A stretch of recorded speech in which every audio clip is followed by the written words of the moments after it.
the biggest value at wide receiver on this year's draft board? Is that more this week on the couch talking wide receivers?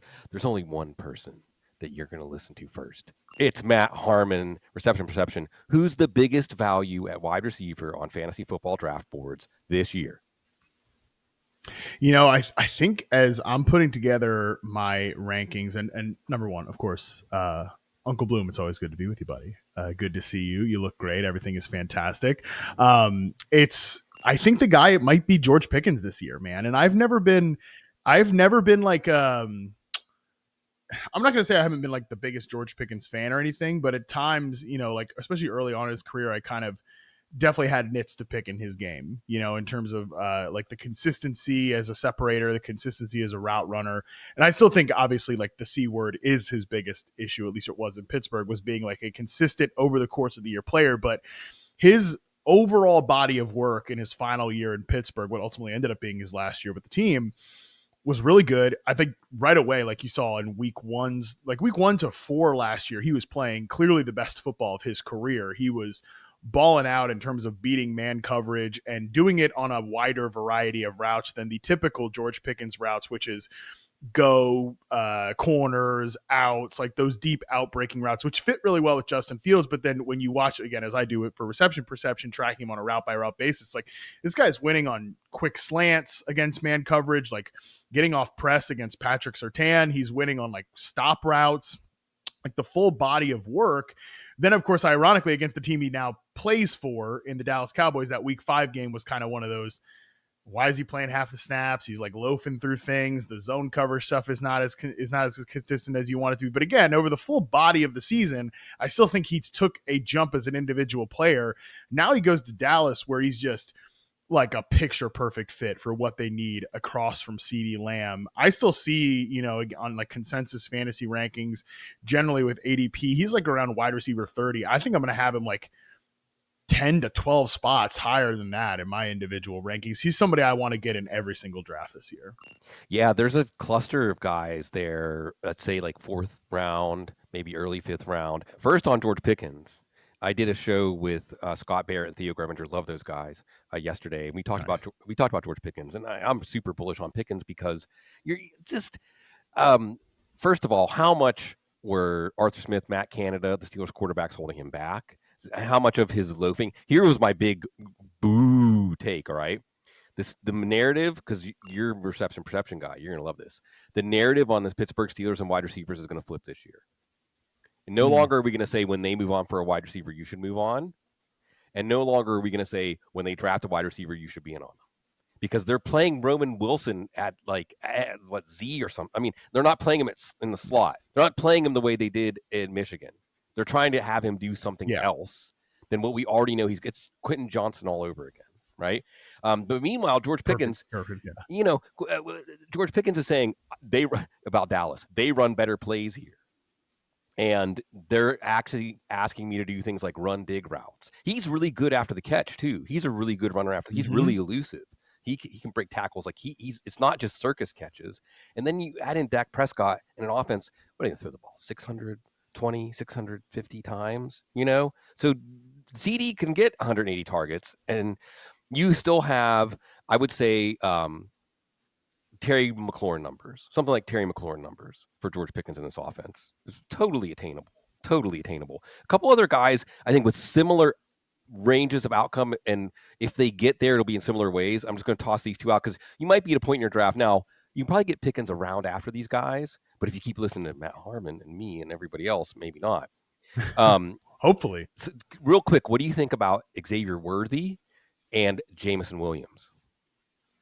Yeah, Worthy, obviously I think he's in concussion protocol right now, which is a bummer for him to miss any time. I think the thing with Worthy is that it was sort of painted in the back half of the year, like when he really got rolling, that, like they're now using him in the Rashee Rice role, which I would push back on that. Just because he was running shorter routes or had a shorter ADOT does not mean that he was winning in the specific ways that Rashee Rice did, which, to be fair for Rashee Rice, I think he's a great player. I think he reminds me a lot of, and this is like, there's good and bad to this comparison, but he reminds me a lot of like Juju Smith-Schuster in his early time with the Pittsburgh Steelers, where maybe not the best downfield guy. Like, he's not a consistent separator against man coverage, but he's awesome against zone coverage, and he's just a real bully with the ball in his hands.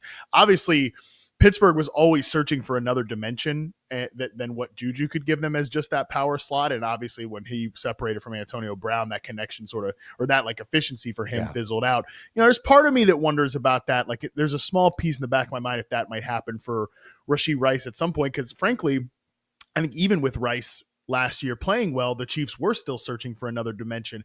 That's what you want out of Xavier Worthy. You want him to be the guy that burns downfield while Rice eats against zone coverage underneath when those two guys are on the field. I think the question is just like, what happened to Patrick Mahomes as a downfield passer last year? This was the least explosive offense in the NFL last year on a per play basis, which is wild with a guy that's as talented as number 15. But a lot of that is the run game. Some of it is just the missed connections between those two guys.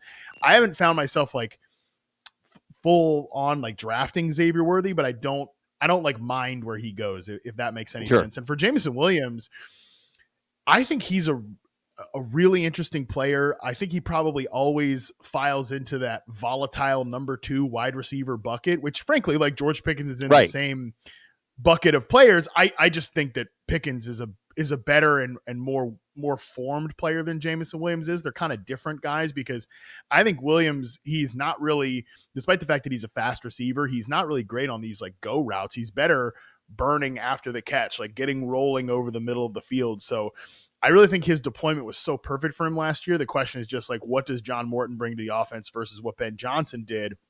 I think also Williams, I probably will have at least like in line with where he goes in drafts, if not maybe a couple of spots ahead. It's just like, man, it is funny that like we want to give the Bears the Ben Johnson bump, but then seemingly nobody wants to give the Lions like a Ben Johnson downgrade, you know, in drafts right now, which I did a whole episode with Justin Boone, who's new to the Yahoo Fantasy Universe. Really excited to have him there. Yeah, he's great. He's been incredible to have so far. We did a whole episode, I think actually his first episode on the show, just kind of investigating that, like being in contrarian corner, like what if the Lions offense falls apart without Ben Johnson? What does that look like? And I think a guy like Jameson Williams is probably less insulated from that chaos than Amon-Ra St. Brown, who I think his role is just so secure in this offense. Yeah, it's going to be fascinating to watch because the narratives are coming together really quickly. With Ben Johnson, he's going to ride them, detail-oriented, but structure they needed, right? It always comes back to parenting, you know, like they crave structure, and the structure they were not provided with Chicago. And most importantly, it sounds like Caleb Williams is buying into the program, and Rome Odunze. And I know I don't want to, good gosh, watch your eyes light up when I'll say Rome Odunze. And I'll let you go ahead and run with the Rome Odunze ball here in a second, since I brought him up. This is something that they crave, that they needed. And then in Detroit, you have John Morton, former wide receiver, saying, we're gonna, and also the receivers themselves, and Scotty Montgomery's wide receiver coach is telling, like, hey, you be you know, get open. And I can't remember who brought it up first, but it's something that makes sense. Is that Jared Goff's game? Is Jared Goff the guy you want your receivers just get open? So, you know, and this is something that we may check in September. It may look one way with the Bears, but by November, it may look different because it's so detail oriented. It's so much focus on precision that the preseason for them might really extend further into the season, but that doesn't mean that you should think that's how it's going to be all season. And with Detroit, if things are a little different, they may get the drop on defenses, but then once teams have 3 or 4 weeks to say, well, wait a second, if you just remember how it went in the Super Bowl, whenever Bill Belichick said, we're just going to show Jared Goff one look, and then once the transmitter gets turned off in his helmet, we're going to show him something different, and smoke's going to come out of his ears. You know, so we'll see. I love setting that up. So Chicago, you know, a lot of stuff to sort out in Chicago. We saw some indications that Ben Johnson liked Rome Odunze, and it now looks like he likes him. Mm-hmm. Yeah, and by the way, back on Detroit too, like you mentioned, is Jared Goff that quarterback? I do think Goff deserves a lot of credit for developing since that like moment with the Rams where things fell apart. I think this happened. Like we just forget that the longer these quarterbacks play, the more the catalog is deeper. Sure. You know, they've seen everything. And I think Goff is a better pre and post snap quarterback than he was certainly with the LA Rams. But even at the wide receiver position, they'll transition this into Chicago too, because part of the reason that I loved them, and I will get on Rome Odunze, like, don't worry, that I will not hesitate to talk about my guy number 15 there. But when the Bears drafted Luther Burden, my first thought was not oh no, too many mouths to feed, any of that stuff, that type of stuff. Although that may have been second or third thought or something like that. My first thought was, oh hell yeah, like this is the exact type of staff he needs to go to. Ben Johnson as head coach, Antoine Randall as the wide receiver coach / his assistant head coach. Like, those guys were such a big part of pushing Jameson Williams, and that is clearly a guy that needs to be pushed. I think Luther Burden is a guy that needs to be pushed, needs, like, in terms of the consistency of his game, because the flashes, and I've talked about this with our mutual friend Matt Waldman, like the flashes for Burden are among the best if not the very best in the class, but there's some gaps between those flashes that I love the fact that, hey, Ben Johnson like threw him out, in a team drill because he's making mistakes. Like, that's the accountability that guy needs. Again, you have to ask yourself, like, is Jameson Williams that type of receiver that's like, oh, just go be you, or is it a guy that needs to be like constantly put on the track in terms of the details? So, like, there is a push and pull to this whole thing here. And then back in Chicago, yeah, I think it sounds like, from everything we've heard, that, yeah, Ben Johnson, just the more time he spends around Rome Odunze, the more he's drawn to Rome Odunze. I got to sit down and talk to Rome Odunze a couple of weeks ago, and he really loves that exactly what I'm talking about here, like being pushed, being detail oriented, because it's not hard to read in between the lines of even talking to some of these players last year. That's the second time I've talked to Rome this year. I talked to DJ Moore at the Super Bowl this year too. It's not hard to read between the lines, and it's all like public information now that this was not a very detail-oriented offense last year. It's also not an offense that I think used the wide receivers in the correct roles last year. Like, I loved hearing Ben Johnson say at the presser this week that Rome Odunze is a prototypical X receiver, because absolutely he is a prototypical X receiver. Everything about his game screams outside on the line of scrimmage. He's best against press man coverage. His zone coverage stuff is, I think, the thing I would pick on the most from his rookie year, that he needed to be more consistent there. But so did Caleb Williams. It's not that uncommon for rookie receivers. So having him work against press man coverage, running the full route tree as that X receiver in what's likely to be a condensed offense, he fits so naturally there, because last year was a very spread out offense with DJ Moore as the X receiver. And I like DJ Moore. I think he's going to be deployed in creative ways in this offense, but he had just be honest, had a terrible year last year as that X receiver. So I think flipping these roles around, getting these guys in the right position, is the first step to recovering this offense. And I really trust Ben Johnson to do that, especially because it already sounds like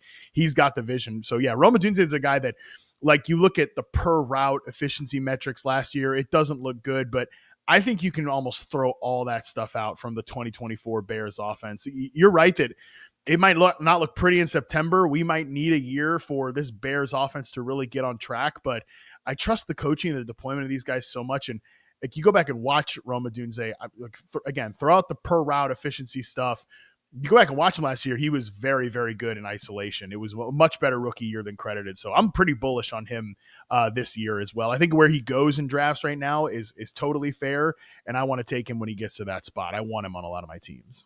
Isn't it funny, by the way, Matt, that Ben Johnson, who I think most people would say he's a wonderkind, he's another offensive genius. What's his genius? Being a hard ass, right? Yeah, right. That's like as old school football as it gets.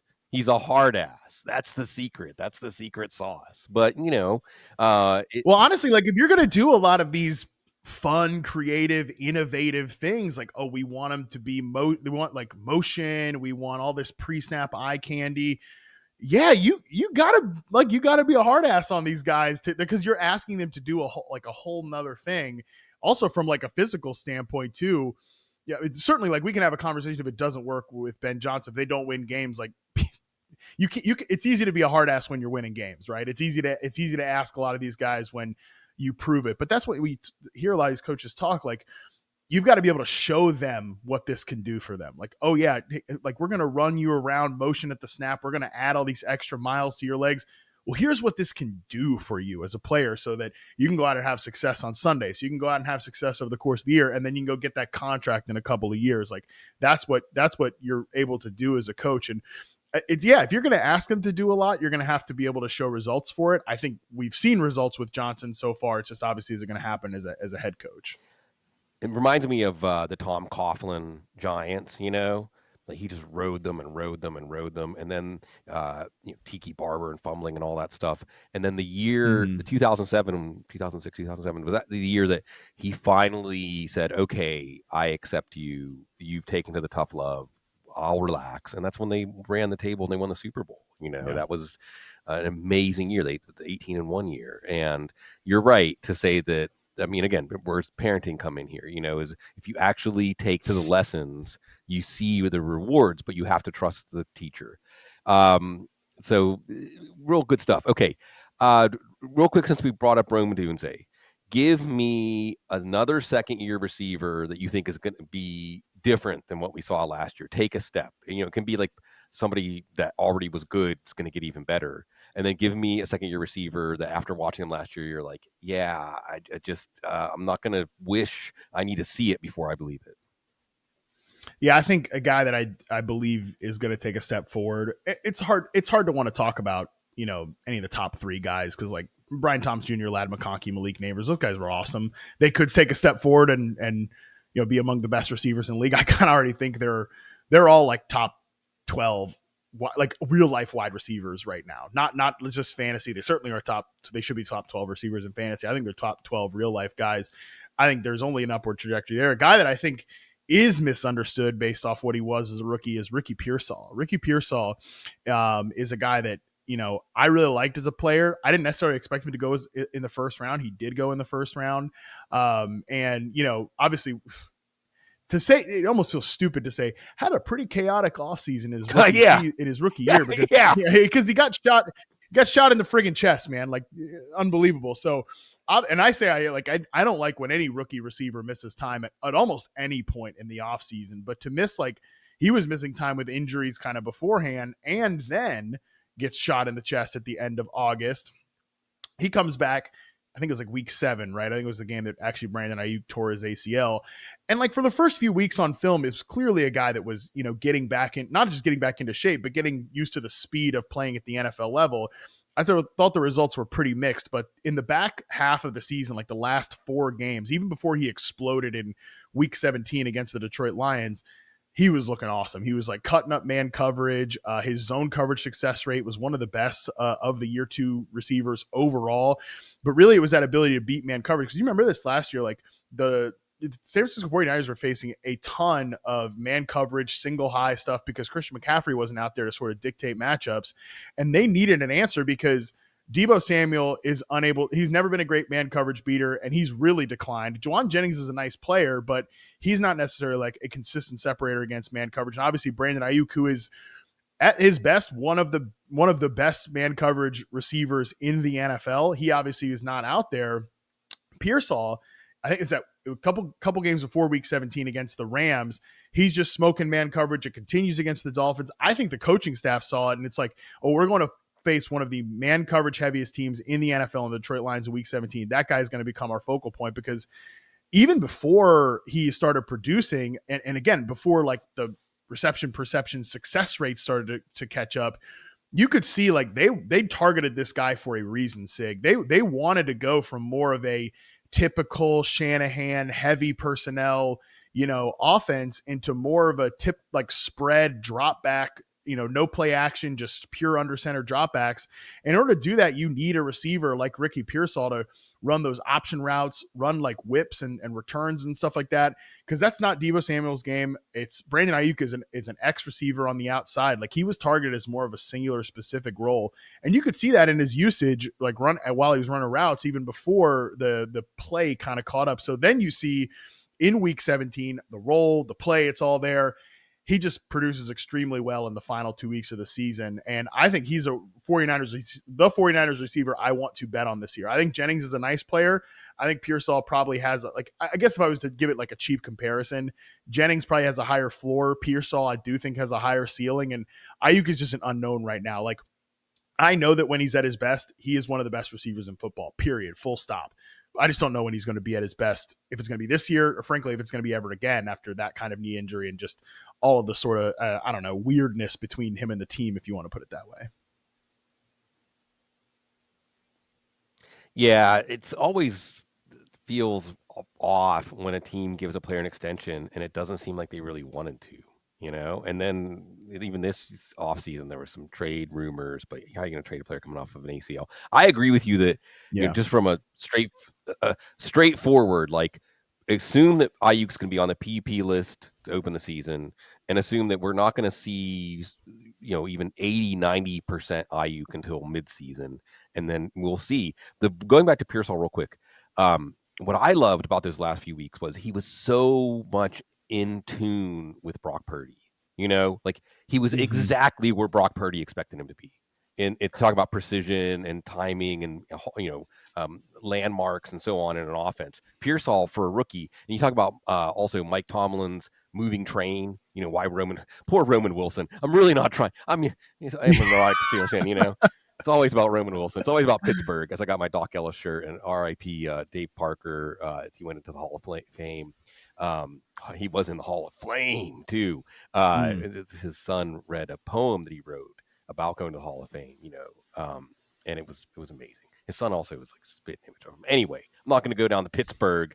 I always want to go down there. I don't got JJ Zacharyson here this week. That's going to be the whole Yinzer show. So yeah, Pearsall, There you go. and you're right too. You know, Odunze, Pearsall, Jennings. These are all guys around the 6th, 7th round. You know, I was just saying in that show with Scott and Theo.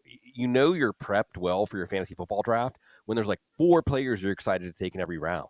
And then your draft becomes Yeah. an exercise in like which of the guys I'm excited about. I'm excited about all of them, you know. But that's how you should feel going into your draft. That's how the analysts, the sources that you get stuff from.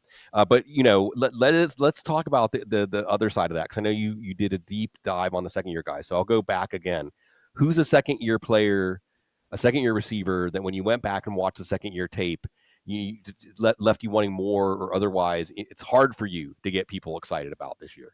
Yeah, it's Keon Coleman, and like some of it is not even really about Keon Coleman because I did a whole deep dive on this prior to him being drafted. Like the video is still up on YouTube. People could check it out. Basically, like, hey, your favorite prospect doesn't separate. Like, what does that mean?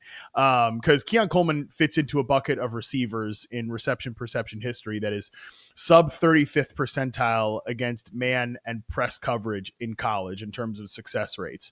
Now, there are hits from that group. There are some guys that, you know, I don't know if we'd call like Christian Watson a hit or like Will Fuller a hit, but there's those guys, right, that are the splash, like big play threats. So Keon Coleman could technically become one of those guys. But I think the true hits, it's Rashee Rice, it's Amon-Ra St. Brown, it's Cooper Kupp, it's Juju Smith-Schuster, like all these guys that were outside receivers in college that kicked into being slot players in the NFL. That is how you go to like okay, you can't separate on the outside consistently, kick you into the slot, and you become a really, really strong option there. To me, I thought Keon Coleman kind of made sense as like a jumbo slot receiver. By the way, Jaden Higgins in Houston fits into this bucket as well. I have much more faith that Higgins is going to see reps as an at least off the line and somebody who goes into the slot on like 30% or 30 to 40% of his routes and snaps, etc. But Keon Coleman pretty much went the exact opposite way. Like he never went into the slot. He was almost exclusively an outside X receiver. Based on their comments and based on the players they've added so far, like maybe Josh Palmer takes some X receiver reps, which like again, we're not asking Keon Coleman to necessarily be Amon-Ra St. Brown, you know, like more of although St. Brown last year was only 44% in the slot, he's just become more of like a fully formed player over the course of his career. We're not asking necessarily to go down that road or like the Rashee Rice role, but I do think, like, again, just more slot reps would be good for him because at this point, at the level of separation that he offered as a rookie, you know, it's just there are not a lot of guys and pretty much no guys that have stayed at that level and been high volume targets in the NFL. So I don't mind Keon Coleman as a, you know, pick around like this, like sub 50 wide receiver in best ball drafts. Cause like he's gonna offer you big weeks because he's not a worthless player. Like just because I think he separates on like 50% of his routes or something does not mean that he's bad or he's worthless. He clearly offers you ability. He wasn't consistent as a ball winner as a rookie. I do think he needs to tighten that up, but some of that could be the wrist injury he dealt with. He's going to offer you some weeks, but again, in terms of him being like a consistent high volume receiver, I just don't see it unless he gets more work from the slot. But they have a lot of guys that they want to get slot targets, so it seems kind of far fetched to imagine Coleman travels in there too often. Yeah, I keep thinking, why would we believe that we've seen the best of Khalil Shakir already? I mean, he's Yeah, gonna it's a get good question. he's gonna get even better, and so on and so forth. It just makes you wonder, like, what was the plan when the Bills took him? But hey, we're not here to dissect like why the Bills can't get over the hump. We're here to get your fantasy team over the hump. And rookie wide receivers are always part of that. You mentioned best ball leagues too, especially they seem to come on. Last year, rookie wide receivers being part of your draft plan was crucial. If rookie wide receivers weren't part of your draft plan last year in best ball leagues, it was really tough to win. I'm going to give you Yeah. three choices, and the idea is at ADP. Okay, I'm going to give you three rookie receivers at ADP. You tell me which one. Okay, this is not going to be easy. All right, Okay. Teteroa McMillan, Travis Hunter, Emeka Egbuka. Yeah, I mean, like, I think the guy that is going the latest there, which is Emeka Egbuka, is the correct answer at ADP. Now, to be fair, his ADP right now is on the rise, but it's still, like, you look consensus ADP on Fantasy Pros is wide receiver 49. I am definitely going to have him ranked higher than that. I'm gonna try to get as high as possible on Egbuka, because I think the two guys that you said ahead of him, McMillan and Hunter, are the favorites to be the top scoring wide receiver this year. They should be. They were the top two drafted wide receivers. Obviously, we have to have a conversation about Travis Hunter. Although I bet you and I don't know. I'd love to actually have the Travis Hunter Yes. conversation with you, but we can save it for a second, because on Emeka Egbuka, like, I think he has better odds than people credit him with being the top scoring rookie wide receiver this year, because number one, like, he plays in the best offense. Okay, Yes. I think, like, at the end of the day, like, here's the deal: if you come out of if you draft Emeka Egbuka, and or he's on your dynasty team, and he ends the year as, like, this year's Rome Odunze or this year's Jackson Smith-Njigba, you can't be too surprised, right? And what I mean by that is, he's just a guy who is a good player, and he probably is going to break out in his second season. I think Rome's going to break out in his second season. JSN obviously broke out in his. But he's just, as a rookie, stuck behind two really, really good veteran wideouts. Like, that would be 0% surprising. But at the same time, unlike the other two examples we just talked about, Chicago and Seattle in 2023, one of those veteran wide receivers is already injured in Chris Godwin. Mike Evans is the oldest among the bunch that we're talking about here. He's the guy who misses time every single season. And the real outlier here is Shane Waldron is not involved in the proceedings for the Buccaneers this year. Maybe Josh Grizzard is like a Shane Waldron type who, I mean, well, look, honestly, by the way, Shane Waldron's the passing game coordinator in Jacksonville, which I think is totally fine, by the way, because, like, I had somebody ask me, are you worried that Shane Waldron is the passing game coordinator for the Jags? Like, well, I wasn't worried when Shane Waldron was the passing game coordinator for the Rams, which is how he got this job in Seattle and then got the job in Chicago.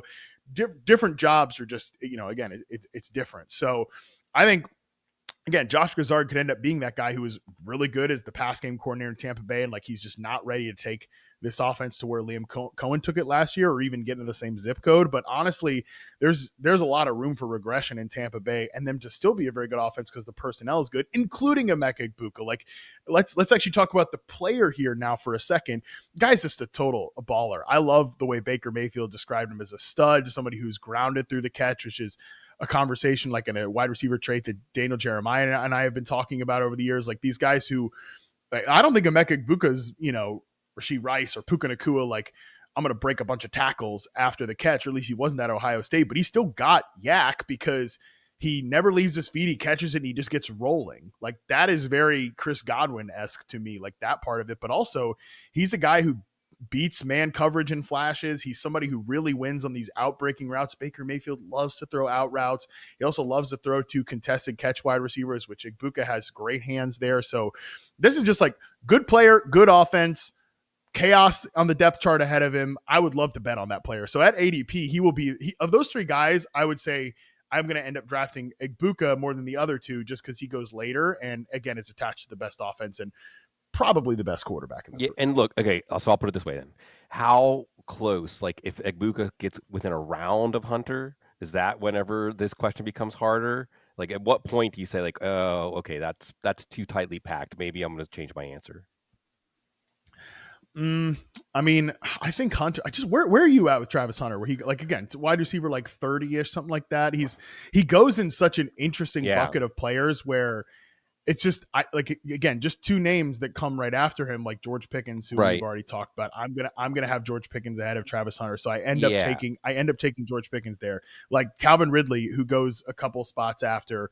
I think just straight up projects better than Travis Hunter. Like I feel more secure in that bet than the Travis Hunter bet, even though I freaking love the player and I just look Bloom yeah, like again, this is where I want to have the yeah. Let's conversation with do it. you. Like this guy's just like built different. Like Yes. everybody's kind of like, for, you know, Jacksonville beat writers and stuff are. I love that they're tracking the snap counts. I also think it's fun to see them, you know, just be like, wow, this guy is literally built different. Like he's out there in the Florida humidity in friggin' late July, just running full stamina, offense, defense, dancing around between snaps, like never getting tired. It's like, yeah, guess where he already did that. Like I realize that the NFL is bigger, faster, stronger. I'm not denying that. I will be the first to admit to you that yeah, Travis Hunter's reception perception profile and some of his success rates, which are otherworldly, okay? It's like 97th percentile against zone, press, 92nd percentile against man. Is some of that inflated because he played against lesser competition? That's totally possible, plausible, but it's not going to go from 97th percentile to 20th percentile. Let's also say that. And secondly, like the guy was doing that and also playing full He defense. Like wasn't we've already even in the seen wide him be receiver room, Matt. He was not right, even in the right. wide receiver room. He was in the cornerback room all week. Yeah. Yeah, so that's why he's obviously playing so much offense in training camp because he's an elite separator. He's not yet an elite route runner. You know, he needs to work on some of the finer details, which is not uncommon for any of these rookie receivers. Certainly not uncommon for somebody like him. So it's just I do believe he's just built different. Like I think he can do things at a level that other people cannot because he's already done it. Like we've already seen him like stamina is stamina. We've already seen him play a full complement of snaps, and now he like I've loved this point from him.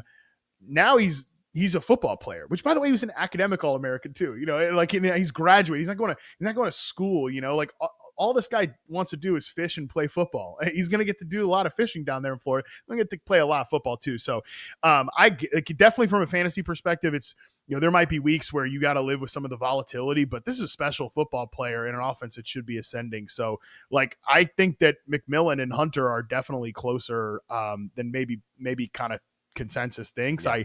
I want to take Travis Hunter. I want to take him, and if he falls after that, like wide receiver 30 range, and you know, I'm going to take George Pickens over Travis Hunter. But if Pickens is off the board, if his ADP like finally catches up, it's crazy. Like he should not be going in this range. If that finally goes up, like I'd happily take Travis Hunter at that wide receiver 30ish spot. Yeah, he's his ADP. You know, he's right in between that group we talked about, like Jameson Williams and Pickens and Worthy, and then the other group we talked about, like Jennings and Odunze. You know, he's somewhere in there. But you know, I have a group of players, Matt, that I classify as I won't talk you out of picking them.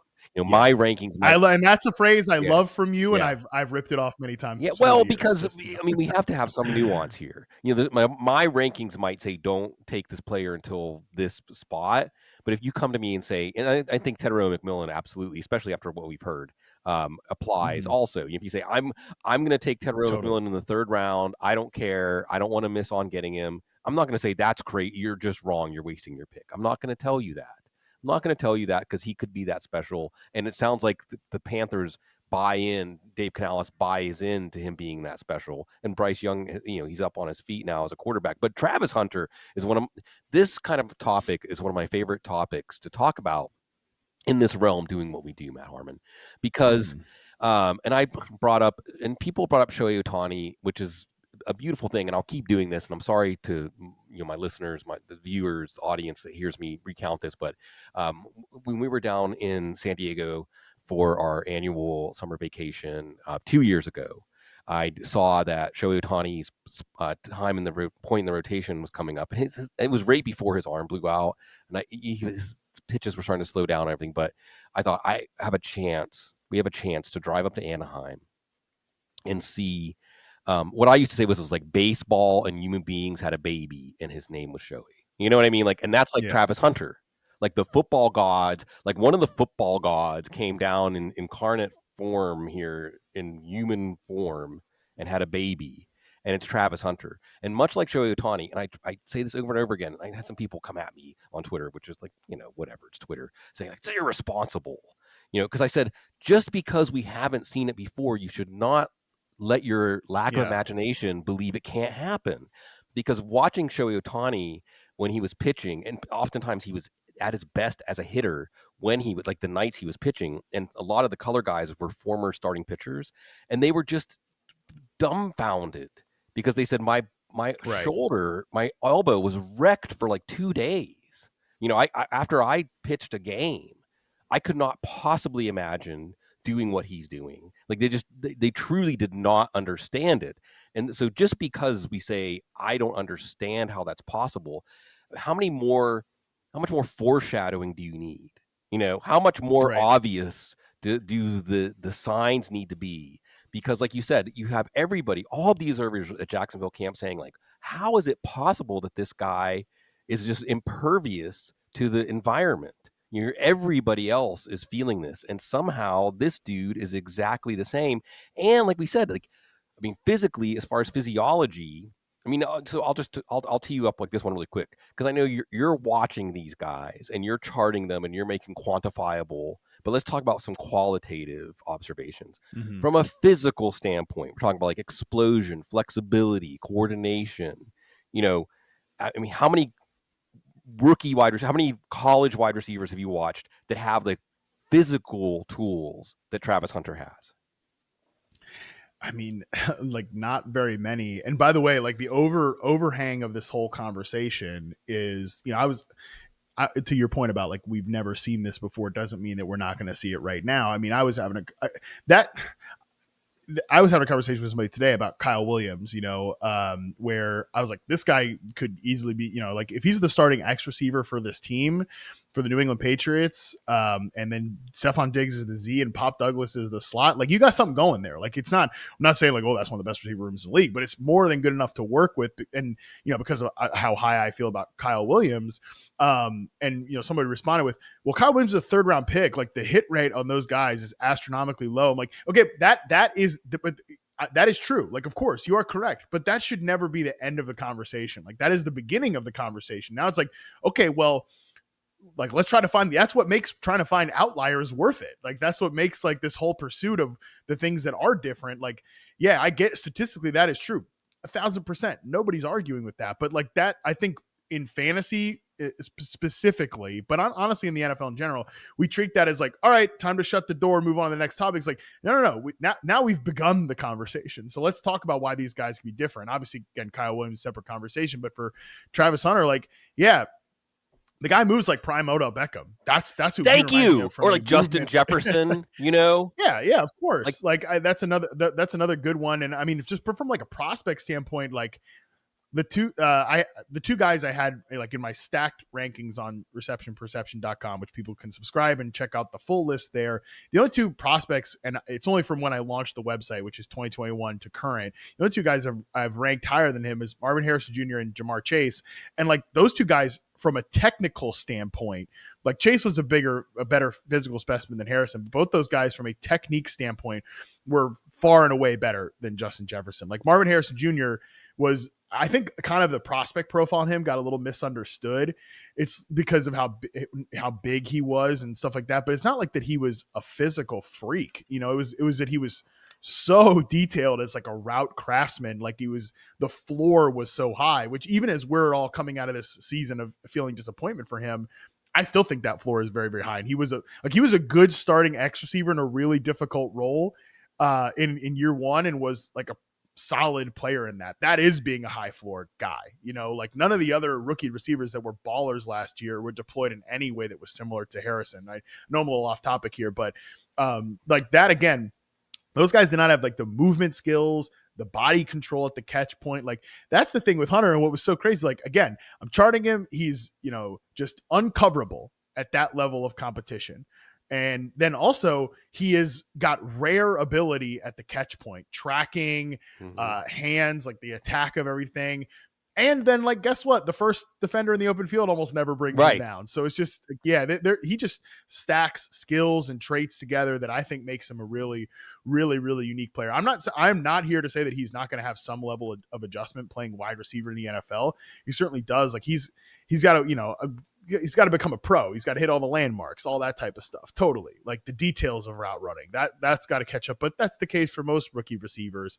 I think he can get there in time. He just is a special football player that I'm a huge fan of. Yeah, and a special personality too. I mean, one of the reasons I like him, one of the reasons he's going to become one of my guys immediately, he's a joyful warrior. I mean, he's just got so much joy. He's got so much joy in him. And it's so much fun. It's so much fun to see him say, I'm trying to teach Trevor Lawrence some dance moves. Maybe that's actually good, by the way. Like a metaphor for like what Trevor Lawrence needs to unlock the next level of his game is someone like Travis Hunter to teach him some dance moves. Vibes, honestly. Yeah. But it was not a good vibe place there in Jacksonville for most of Trevor Lawrence's first few years. Certainly, I think it's going to be better now. And I do think Travis Hunter's a big part of that. Like, you know how it is, like when you're working with people that just exude that level of joy, like it's the Pied Piper effect. Like you want to follow that guy. Well, and with Urban Meyer, you need like an exorcist or something, Totally. So on that topic real quick, because I've been checking over the years. I love that you still have the BYB backyard banter on your handle. I hope you never ever drop that, because it's been quite a journey from the backyard banter days to. So I talked to Odunze again, and this is what and so I want to know, because I know at first when we talked about how like all of a sudden you were literally rubbing elbows with these guys, and it was your assignment to talk to these guys that you studied so well, like you got on the inside of their game, and then you were kind of on the inside of their brain when you got to talk to them, and now. Again, this is commonplace. I think it's really hilarious too that when you were down here and you came with me during Super Bowl week to pick Noah up at school, and one of the teachers at school was like, "Is that a professional football player?" And I think I'm going to tell them what you said. I hope you told him yes. You fit in. Now you kind of fit in with these guys. So now that you really fit in with these guys, who's one of your favorite guys to talk to, or just one of your favorite guys to be around? Whose vibes do you really enjoy? Oh man, it's a good question. I think one guy that sticks out was actually somebody that was at two conversations actually that stand out. And I'll stick at the wide receiver position again because these are recent, both of them from New Orleans. Number one was Nico Collins, who like to peel the curtain back and like kind of see how the sausage is made. Like most of these guys, they're coming through the Yahoo Sports stage, and they're coming through most of the Super Bowl stuff because they're trying to sling some product, like they're obviously they're represented by, or they're sponsored by, friggin' Old Spice or Gatorade or whatever. And they're coming to talk about that. Nico had no sponsor, just, came and just was talking ball.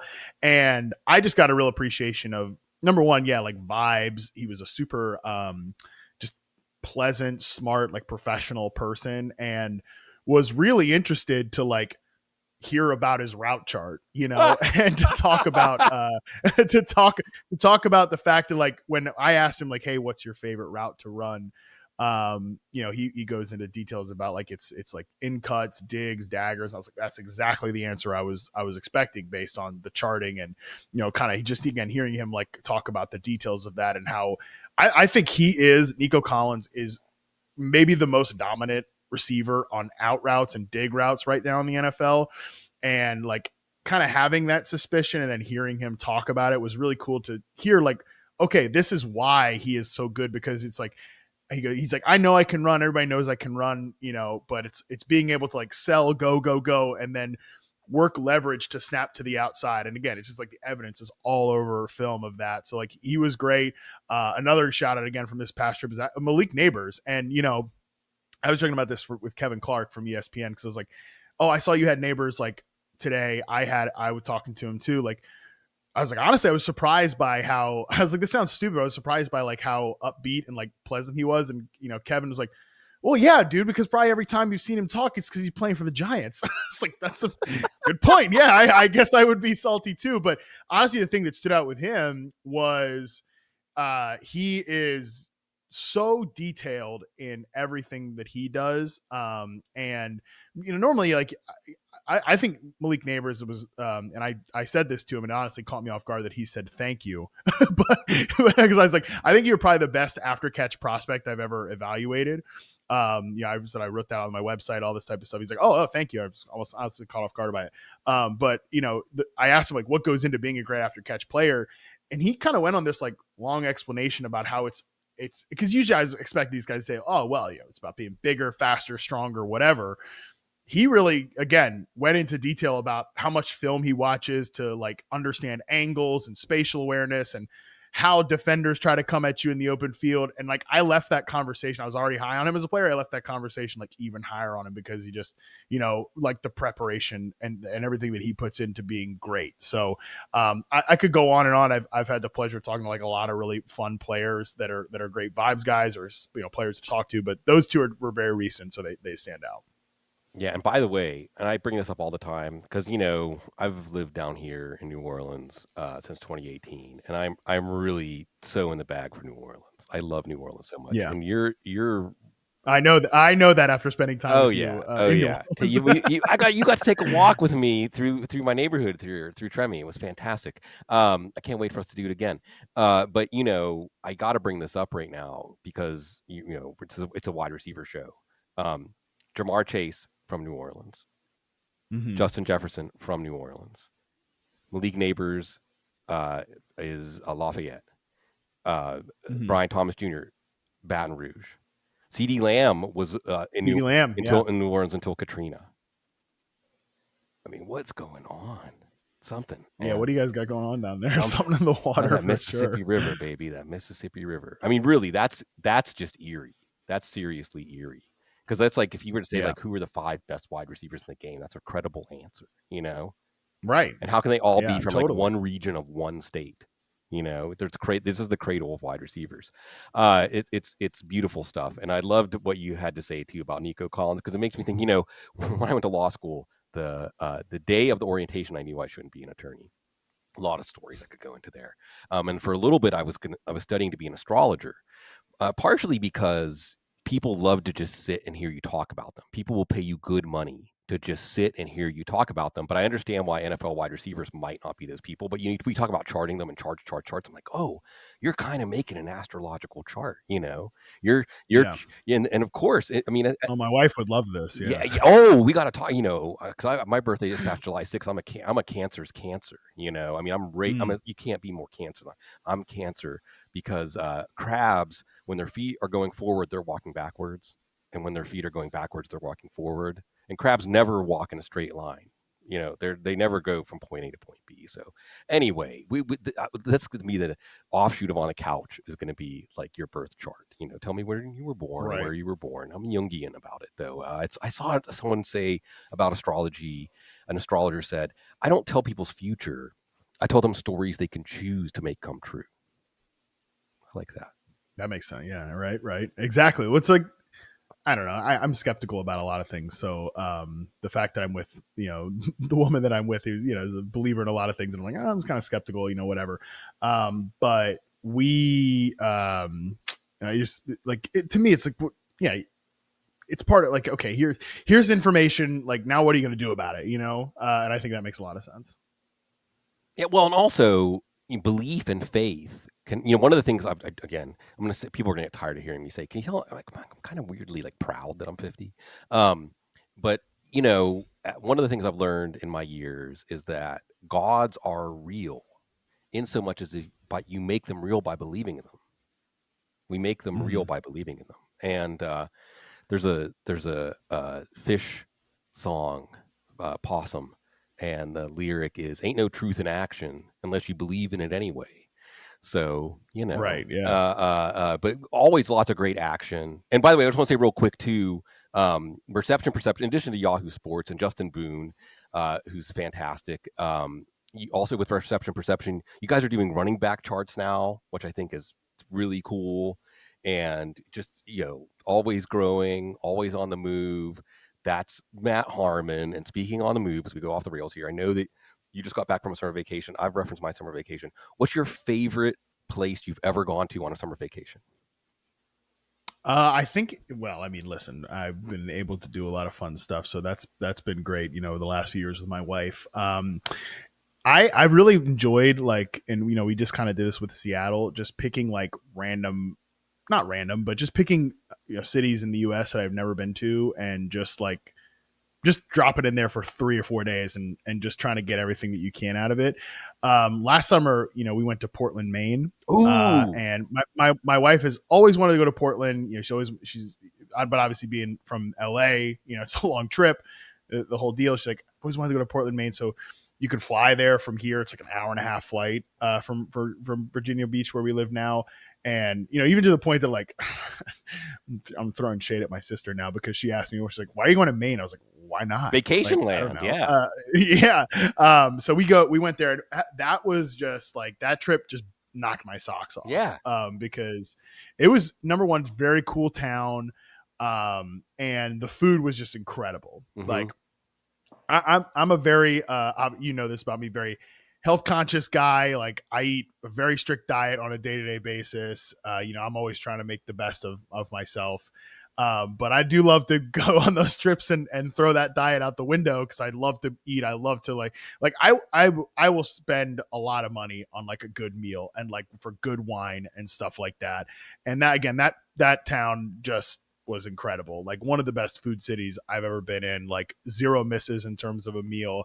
And again, it was just like the vibe of the place, that little different like pockets of it were cool. We didn't get to explore too much of like the rest of Maine, which I would love to do in the future. We just stuck to Portland on that trip. But it was an incredible time. So, like, yeah, if anybody's going to Portland, hit me up. I have plenty of places to recommend that you eat and drink at. Yeah, I've been to Portland a few times back in the day. Saw an incredible fish show there. Second time brought up fish. But it's like a salt of the earth place, actually. Like, the people you meet there are just all like real folks.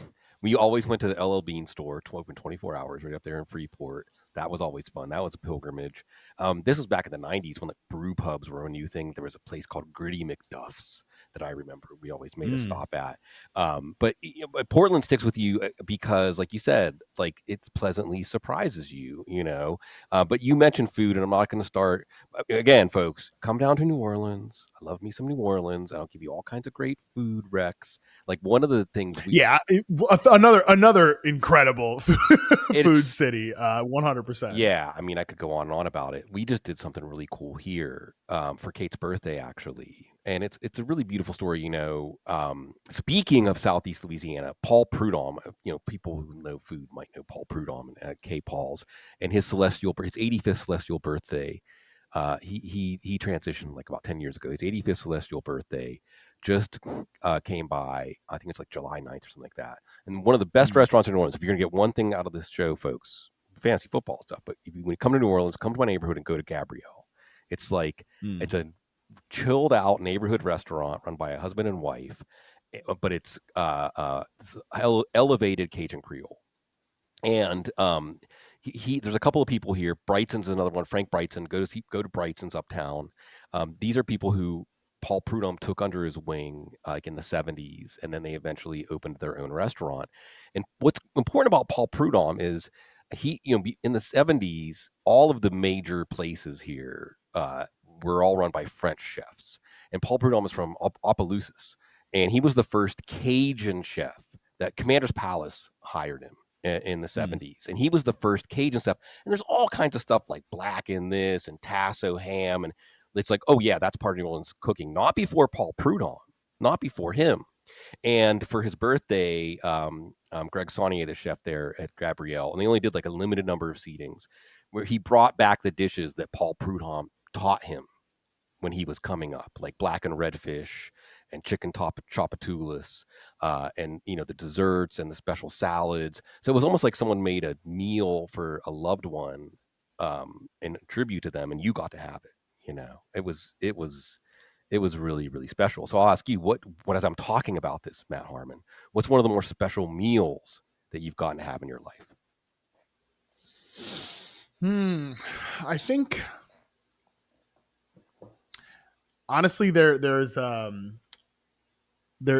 is probably, I'm a big steak guy, of course. Okay. There's a place in Charlottesville. Okay, yeah, there's a place in Charlottesville where, and again, this is not like a sort of special.